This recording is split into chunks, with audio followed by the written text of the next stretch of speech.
On se retrouve évidemment aujourd'hui pour continuer de parler de Marine Le Pen. Évidemment, la question qu'on va se poser, c'est la ligne de défense de Marine Le Pen est-elle acceptable, est-elle admissible, est-elle légitime à s'élever contre le gouvernement des juges, ou bien est-ce autre chose? Cette Marine Le Pen qui se réclame de l'état de droit, qu'est-ce que cela signifie, qu'est-ce que cela veut dire? Vous allez voir que cette question de l'état de droit est absolument capitale. J'aimerais commencer avec vous par écouter tout simplement l'interview de Marine Le Pen aux 20h de TF1 lundi soir dernier. On va l'accélérer un peu, mais ça va nous permettre de débusquer tout simplement ces arguments et d'y apporter des réponses. Je pense que c'est essentiel.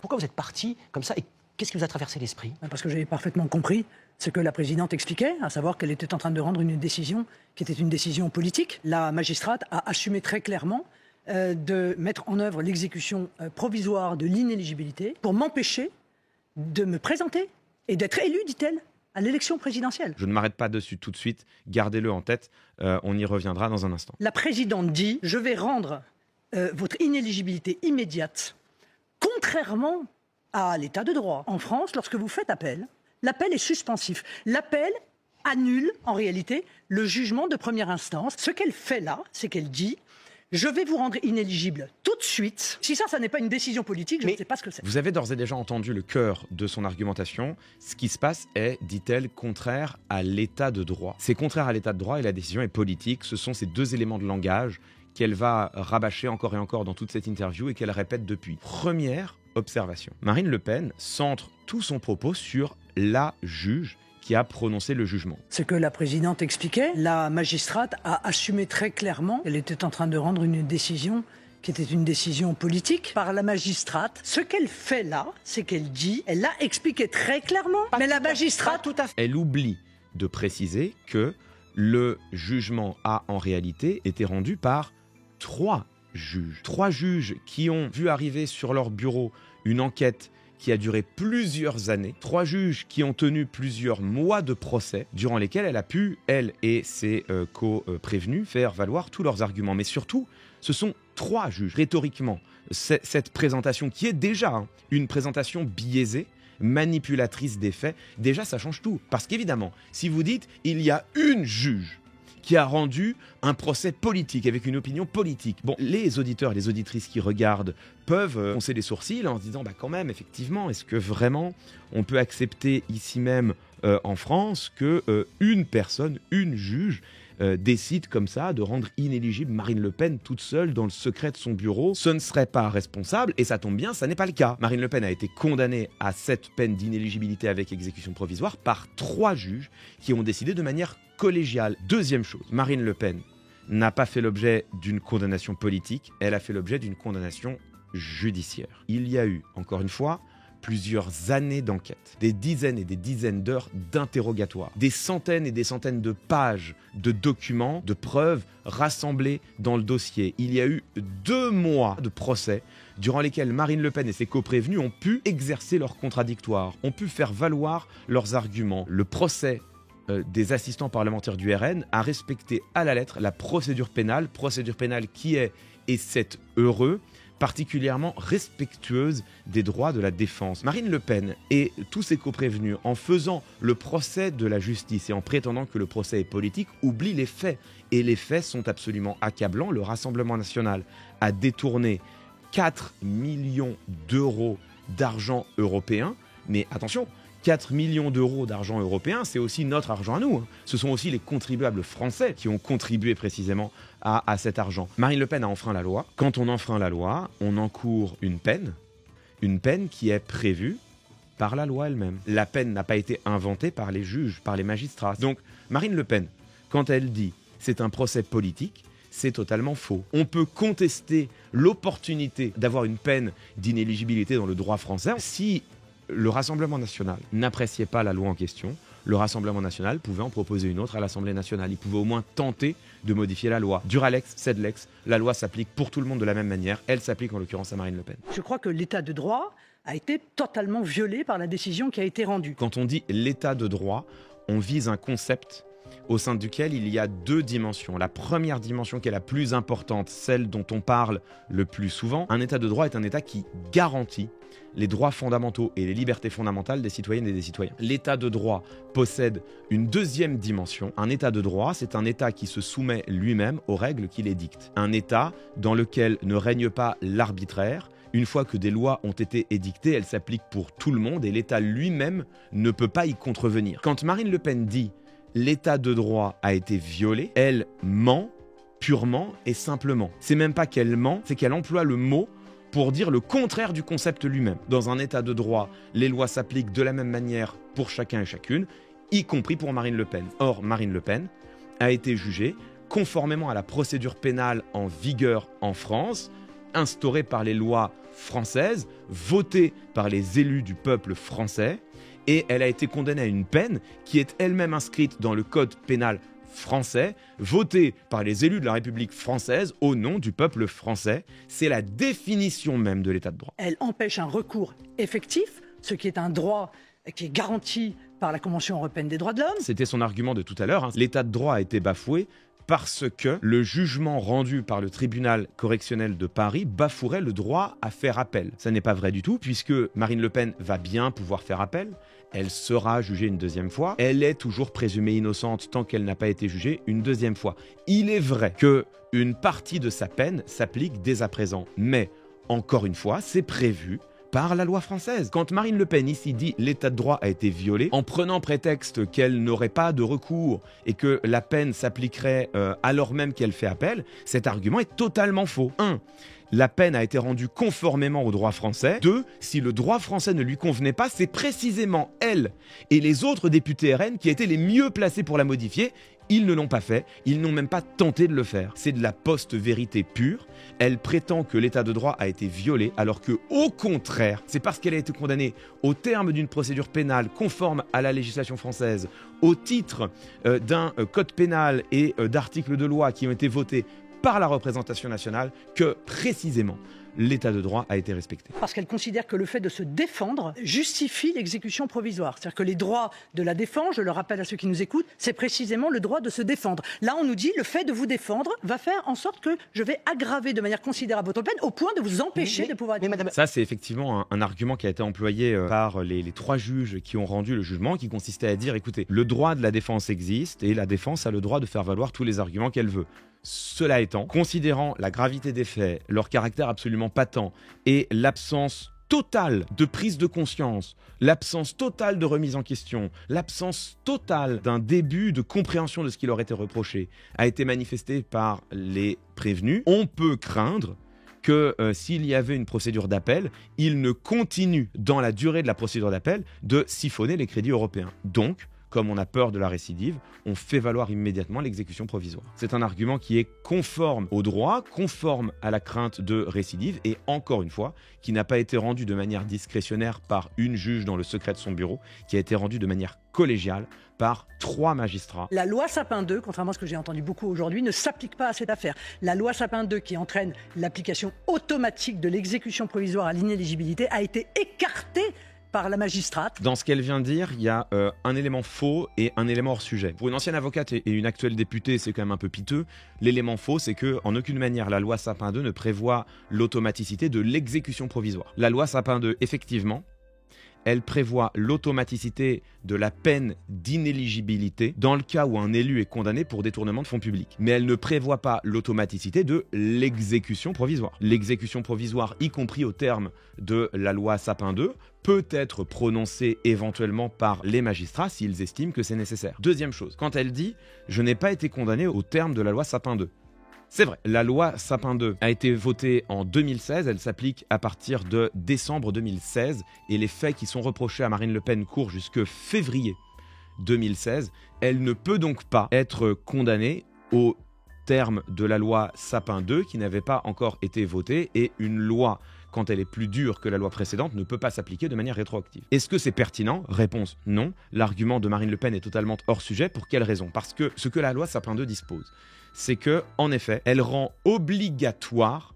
le fait d'assortir une condamnation pour détournement de fonds publics d'une peine d'inéligibilité. Que disait la loi antérieure ? La loi antérieure laissait ouverte la possibilité pour les magistrats de prononcer une peine complémentaire d'inéligibilité, comme l'a été en son temps, par exemple, Alain Juppé, qui a été condamné à une peine d'inéligibilité. Donc quand Marine Le Pen, ici, utilise comme un argument le fait qu'elle n'a pas été condamnée au terme de la loi Sapin 2, en fait, ça n'est un argument de rien du tout. Ça ne veut pas dire qu'il y a infraction à l'état de droit. C'était déjà dans le droit avant. Simplement, les magistrats n'étaient pas forcés de l'appliquer. Il se trouve que, dans le cas d'espèce, les magistrats ont considéré que, compte tenu de la gravité des faits reprochés à Marine Le Pen et à ses coprévenus, je le répète, 4 millions d'euros détournés, les magistrats ont considéré qu'une petite peine d'inéligibilité, c'était peut-être pas trop. Tous les arguments donnés par Marine Le Pen sont erronés, faux, hors sujet ou manipulatoires. Tous. Le jour funeste que cela représente pour notre démocratie et pour notre pays, où des millions de Français vont être privés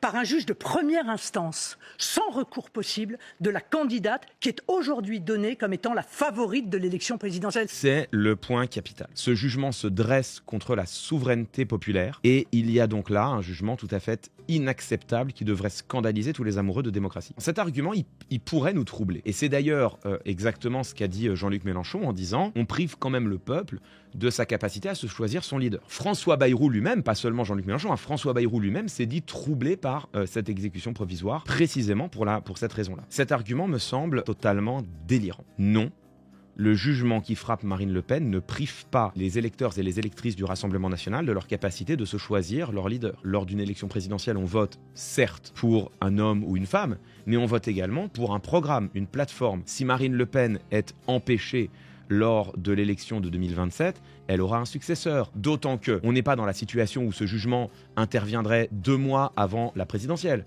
On est 2 ans avant la présidentielle. Ils ont peut-être le temps de se retourner, le Rassemblement national. Ils ont peut-être le temps de se choisir un leader. Donc déjà, d'une part, contrairement à ce que dit Marine Le Pen, la souveraineté des électeurs et des électrices d'éventuellement se donner un président ou une présidente Rassemblement national, cette volonté reste toujours possible aujourd'hui. Simplement, ce ne sera pas elle qui le portera. Deuxième chose, et le plus important, je comprends qu'on puisse être troublé, comme le disait François Bayrou, par le fait de voir une partie des électeurs et des électrices être privés de leur candidat ou de leur candidate. Imaginons un instant ce que supposerait l'affirmation de Marine Le Pen. Si on est candidate à la présidentielle, a fortiori candidate haut dans les sondages, alors on n'a plus à répondre aux mêmes lois que le reste de la population. Marine Le Pen est en train tout simplement de revendiquer le fait d'être au-dessus des lois. Et elle nous dit que cela, c'est la démocratie. La démocratie, c'est l'état de droit. L'état de droit, c'est un état qui se soumet aux règles qu'il édicte. Un état qui se soumet aux règles qu'il édicte, ça veut dire aussi que, quand bien même on est élu, quand bien même on est candidat, les mêmes lois s'appliquent à nous. Nous sommes un justiciable ou une justiciable au même titre que tous les autres Français et toutes les autres Françaises. En ce sens, Marine Le Pen doit, c'est capital, c'est le sens même de l'état de droit, doit affronter les mêmes peines que pour les autres Français dans des cas d'infraction similaires. Si on prend prétexte de l'élection présidentielle pour prétendre que le jugement rendu par les juges ne serait pas légitime, on est simplement en train, et c'est ce que fait Marine Le Pen ici, on est simplement en train de demander ce qu'on appelle une justice d'exception. Elle veut être littéralement au-dessus des lois. Vous vous rendez compte du degré de perversité dans lequel nous sommes? Marine Le Pen s'abrite derrière les mots de démocratie et d'état de loi pour demander une justice d'exception, c'est-à-dire une infraction directe, une violation claire et nette de tous les principes de la démocratie et de tous les principes de l'état de droit. On est en pleine post-vérité, elle est en train, les uns après les autres, de renverser le sens des concepts qui sont les concepts les plus précieux de notre régime politique, la démocratie et l'état de droit. C'est terrible. Dès les premières heures, je vais vous dire, de ce procès, j'avais compris que nous serions jugés de manière particulièrement partiale. Elle commence d'ores et déjà là, à ce moment-là, à jeter le doute sur l'institution judiciaire. Je suis combative.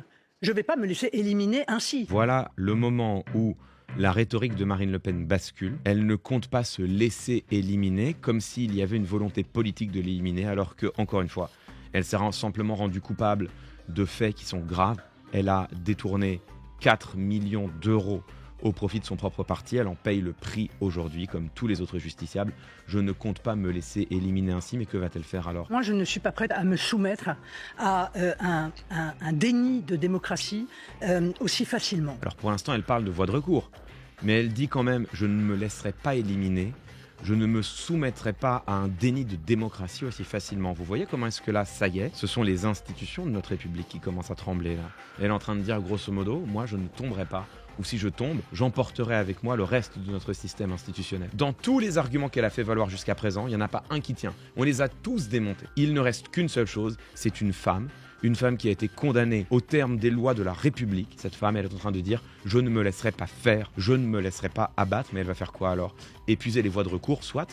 Et quoi d'autre? Là, vous entendez la menace voilée qu'il y a derrière le ton de Marine Le Pen, et là, vous comprenez comment est-ce qu'on vient déjà de basculer ailleurs. Et comment est-ce que, je vous le disais, ce sont à des attaques très sérieuses contre notre système institutionnel qu'il faut maintenant se préparer.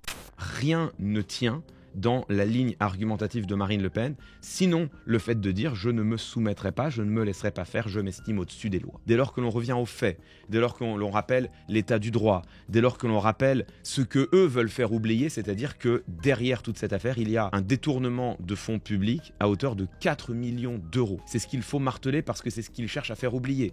Ils cherchent à faire oublier que, indépendamment de la question de l'exécution provisoire ou non de la peine d'inéligibilité prononcée à l'encontre de Marine Le Pen, elle a par ailleurs été condamnée à 4 ans de prison et 100 000 euros d'amende. Tout leur argumentaire juridique s'effondre dès lors que l'on connaît un peu le dossier et que l'on rentre dedans. Au final, l'état de droit a bien été respecté. C'est bien la loi ordinaire qui s'est appliquée à Marine Le Pen. C'est bien en vertu de l'état du droit qu'elle a été jugée. C'est bien au terme de la procédure juridique prévue par le code pénal qu'elle a été jugée. C'est précisément parce qu'elle a été jugée comme une justiciable ordinaire et non pas comme une future candidate à la présidentielle que l'état de droit a été respecté. Au terme de tout ce parcours, si on peut résumer, on distingue 2 grands arguments. L'état de droit aurait été bafoué, la justice ne serait pas respectée, la procédure judiciaire aurait été enfreinte et Marine Le Pen aurait été condamnée de manière indue. Ces arguments-là ne tiennent pas, on les a éparpillés, on les a démantelés. Il y a un deuxième argument qui subsiste, un deuxième pied sur lequel pivote leur argumentation, qui est différent, qui consiste à dire oui, d'accord, peut-être, mais... Il faudrait accepter aujourd'hui que la candidate favorite à l'élection présidentielle soit empêchée de se présenter. Les Françaises et les Français veulent voter pour elle. Vous acceptez que le peuple ne puisse ni choisir, ni voter pour la candidate du peuple. L'élection leur serait volée. Le groupe Rassemblement National ne vous laissera pas voler l'élection présidentielle. C'est la République française, les institutions républicaines dans leur ensemble, la légitimité même de nos élections qui le remettent en cause. Et ils le font d'ailleurs. Ils le font d'ailleurs en remontant jusqu'aux élections législatives, dont ils nous disent maintenant qu'elles ne sont pas légitimes. Comme vous avez volé des dizaines de sièges lors des dernières législatives. On peut parler de la victoire volée à nos électeurs. Derrière cela, ce que l'on distingue en réalité, c'est une conception spécifique de la démocratie. Marine Le Pen, c'est elle qui le revendique elle-même, elle le revendique pour elle-même, elle devrait être au-dessus des lois. Ce qu'elle nous dit, c'est la souveraineté populaire doit primer sur l'état de droit. Si le peuple veut se donner Marine Le Pen comme présidente, aucun juge, aucune procédure de justice n'est suffisamment légitime pour l'en empêcher. Cette vision que nous propose Marine Le Pen nous engagerait sur une pente fasciste. Quelle est l'une des caractéristiques les plus essentielles du fascisme? Pas la seule, bien sûr, c'est de plaider que la majorité du peuple est supérieure à tout, y compris à l'état de droit. Que aucune règle de droit ne doit venir limiter la souveraineté du peuple. Or, comme je le dis systématiquement, la démocratie, ça n'est pas seulement la souveraineté du peuple, c'est aussi cela. La démocratie doit reposer toujours, in fine, sur la capacité du peuple de décider de son destin en commun. Bien sûr que c'est une des dimensions essentielles de la démocratie, mais c'est pas la seule. Parce que si on résume, comme le faisait hier Éric Zemmour, comme le fait Donald Trump qui prend des décisions qui sont totalement contraires à toutes les procédures démocratiques, qui sont contraires à la Constitution, qui sont contraires aux décisions des juges. Et Donald Trump qui dit « Oui, mais j'ai été élu pour le faire. C'est la volonté du peuple. Rien ne peut se mettre en travers de la volonté du peuple. » C'est également, de manière totalement explicite, le discours du Rassemblement national. Rien ne doit pouvoir se mettre en travers de la volonté du peuple. Or, quand le peuple peut faire exactement ce qu'il désire sans qu'aucune borne ne soit mise à ses desiderata, alors ça veut dire aussi que le peuple peut violer des décisions de justice, que le peuple peut prévaloir sur une femme qui a été condamnée exactement comme tous les autres justiciables, et ça veut dire aussi demain que le peuple peut prévaloir contre les droits fondamentaux d'une partie des citoyennes et des citoyens. Comme je vous le dis toujours, la souveraineté populaire sans l'état de droit, ça n'est plus la démocratie. La souveraineté populaire sans l'état de droit, c'est la dictature de la majorité. La dictature de la majorité, c'est une des composantes essentielles du fascisme. Voilà ce que nous dit aujourd'hui Marine Le Pen. Voilà la pente dans laquelle elle s'engage. Et elle ne s'y engage pas n'importe comment. Elle s'y engage en excitant la haine de ses électeurs et de ses électrices contre les magistrats. Elle s'engage sur cette pente en remettant en cause globalement la légitimité de nos institutions, en prétendant qu'un État profond serait à l'œuvre contre le Rassemblement national. Le système a sorti la bombe nucléaire. C'est, je crois, la faute d'un système qui veut se maintenir en place. C'est la faute de personnes qui s'arrogent des droits qui ne relèvent pas de la souveraineté du peuple. Mais pouvez-vous... Elle s'engage sur cette pente en prétendant que l'élection serait en train d'être volée. Voilà Marine Le Pen qui fait peser une menace criante contre la République elle-même, contre une grande partie de ses institutions, et qu'il le fait au nom d'une conception fasciste du pouvoir. Il faut nous préparer à lutter pied à pied contre le Rassemblement national, car n'oubliez pas cela, la date du procès en appel est désormais fixée. Il aura lieu au printemps 2026. Le jugement sera rendu à l'été 2026.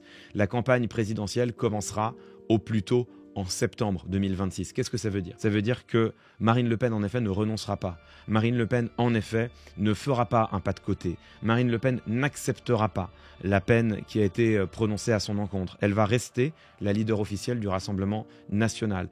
Leader du Rassemblement national, candidate à une élection présidentielle pour laquelle elle est, à ce jour, inéligible. Ça veut dire que toute cette rhétorique, dont on vient de voir les premières pierres posées à vitesse grand V, cette rhétorique antidémocratique, cette rhétorique qui vise, contrairement à ce que eux disent, à attaquer l'état de droit en prétendant le défendre, quelle perversité, à mettre en doute nos institutions républicaines, à clamer qu'une élection pourrait être volée et que des élections auraient déjà été volées. Cette rhétorique qui a commencé d'ores et déjà à se déployer va proliférer. Il y a d'ores et déjà un rassemblement du Rassemblement national prévu dimanche prochain. Qu'est-ce que tout cela va donner? Est-ce que nos institutions vont résister à cette pression qui est d'ores et déjà en train d'être mise sur elles? C'est une question absolument essentielle. Comme je vous le disais, j'en suis absolument convaincu.